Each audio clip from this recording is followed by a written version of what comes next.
If you're feeling like $1,000,000 today or 502 million bucks, you might want to go out and buy a lottery ticket. For the fourth time in its history, the Mega Millions jackpot is over $500 million. No one has won the jackpot since January 5th, when a lucky Floridian snagged $451 million. Tonight's drawing will be the 10th largest lotto prize in U.S. history, with a 1 in 302 million chance of winning. Well, you got to buy a ticket, though. Here to talk all about whether or not you should even bother playing the lottery and what you can do to maybe increase your chances is Andrew Schrage. That's how I said your name, right, Andrew? Schrage.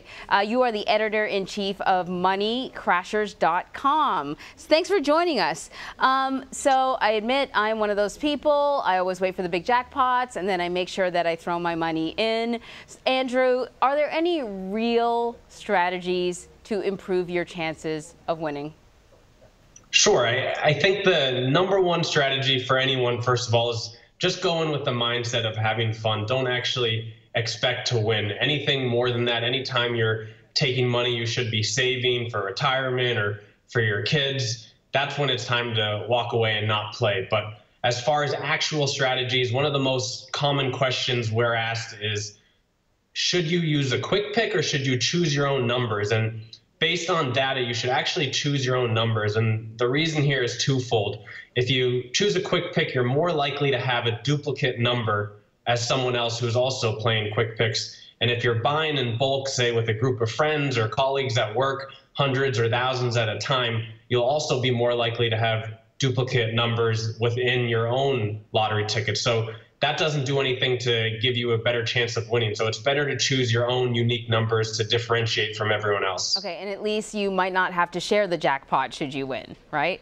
Exactly. And that small chance you might win, you want it all for yourself. So I remember reading that really, if winning is what you're all about, forget about these other lotteries. You should just go for the scratch-offs because the odds are better. Right. It's true. The odds are better, and a lot of people prefer the scratch-offs because they have a higher chance of winning. Of course, you may only be winning 50 cents or $1, a couple dollars at a time, but the psychological mindset of being able to win is exciting for a lot of people. And there's also an instant gratification aspect at play here, which is when you buy that ticket, you can immediately go home, go to your car, and find out if you won or not. Whereas with something like the Mega Millions, you have to wait until those numbers are pulled. Are there any sort of like patterns when it comes to winning numbers? Maybe locations where you can buy or times of day to buy? It certainly seems like the winners are always never in big cities. Yeah, it's interesting you say that. I think there's kind of a population bias here. So actually, in terms of the number of winners, New York and California have had the most winners in history. Interestingly, Maryland, which is not one of the largest populations, has 3 of the 10 largest Mega Million jackpots ever. So if you're in Maryland, you might have a slightly better chance of winning. Beyond that, there are some lucky numbers. 3, 6, and 16 are often part of the winning numbers, and unlucky ones are in the 40s, like 41 and 42. But certainly don't take that as an exact science. Running to the lottery and playing some of these lucky numbers is not going to really increase your chances of winning, but it's interesting to look at. Well, I'm writing them down anyways. You just never know. You know what? I'll throw you a couple bucks if this turns out to be the winning combination. What is it about the psychology? I mean, we all do this. So many people do this. We put our money down, whether it's just $1 or $20 or more. We know the chances of winning are slim to none, but we do it over and over and over again. How does the lottery sort of snag us every time? Right. It's interesting. Most people know that they're never going to win the lottery. In fact, you're 10 times more likely to become president of the United States. And Anne-Marie, sorry for the morbid comparison on this one, but you're 100 times more likely to get killed by a shark. So the chances are extremely slim that you'll ever win. But the reason people play is it gives them kind of a psychological positive turn to their week, to their day. It gives them something to look forward to when those numbers are pulled, that they might have a slight chance of winning. They might be one of those lucky few that gets to retire and buy all those luxury items that they've always wanted to get. And there's also kind of a bias going on in the media. When you're watching the news or you're reading the magazines, all you really see is the winners, how happy they are, the things that they buy.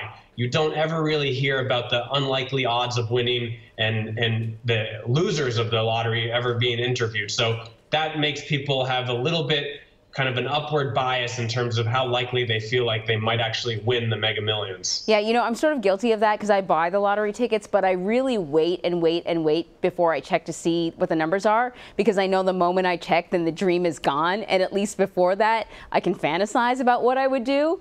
And so I get why people go back over and over again. But let's actually enter into this fantasy world where you win the lottery. What are the first steps? What are you supposed to do with all that money?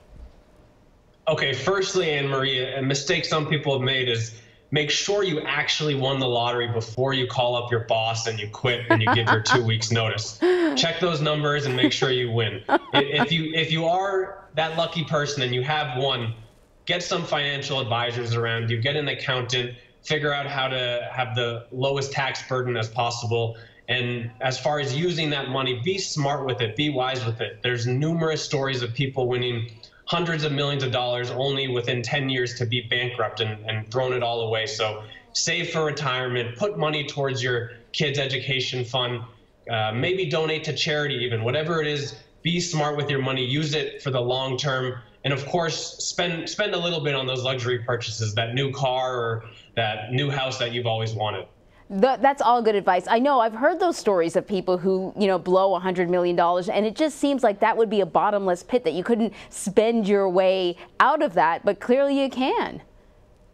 Exactly. People think with money in the hundreds of millions that it's impossible to ever spend through that money, so they never think logically, they never think responsibly with how to spend it, but before they know it, they can be back in that deep hole or even have less money than they did when they won the lottery.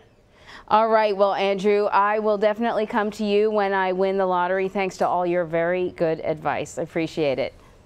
Thanks, Anne-Marie.